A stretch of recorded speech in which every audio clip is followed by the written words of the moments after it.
Kaixo, egunon. Hemen gaude Zer FM irratian. Tirin, tin, tin, tirin. Gorko egun honetan, Xabirekin, Barçako jokalari ospetsuarekin eta Pep Guardiola entrenatzailea egongo gara. Kaixo, Xabi. Kaixo, Pep. Zer modu zaudete? Kaixo, oso pozik gaude irratsaio honetan egoteagatik. Eskerrik asko. Ze, beldurtu zuen Real Madrid honekin? Ez, gu gure jokoa egiten, nire ustez, ez dugu inoren beldur izan behar. Gainera guk ere, fitxaje onak egin ditugu. Ikusten dudanez, ez diozue beldurrik garazi honetako Real Madridi. 3 kopak berriro irabaztea espero duzu, Pep? Irabazteko gai gara, eta demostratu genuen lehenengo urtean. Eta orain ere, demostratzen ari gara. Baina berriro irabaztea oso zaila izango da. Zure ustez, Xabi, berriro irabazia dugu.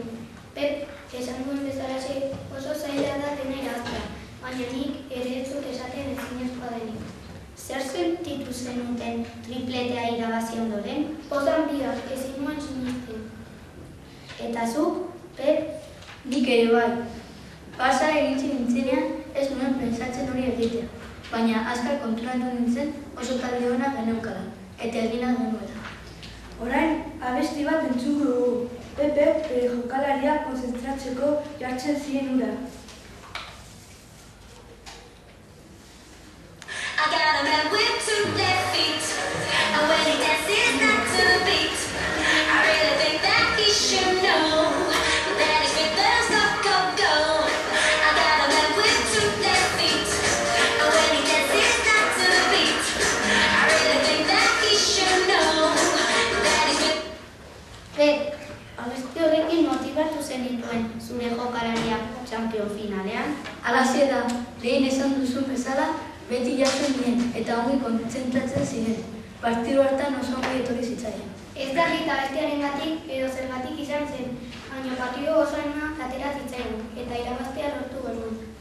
Beno, Pep, nola ikusten duzu aurtengo ekipoa? Beno, nik oso ondo ikusten dut ekipoa.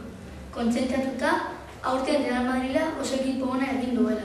Esfortzu handia egin du fitxajeekin, baina gure ekipo oso ona da, eta irabazteko aukera asko ikusten ditugu.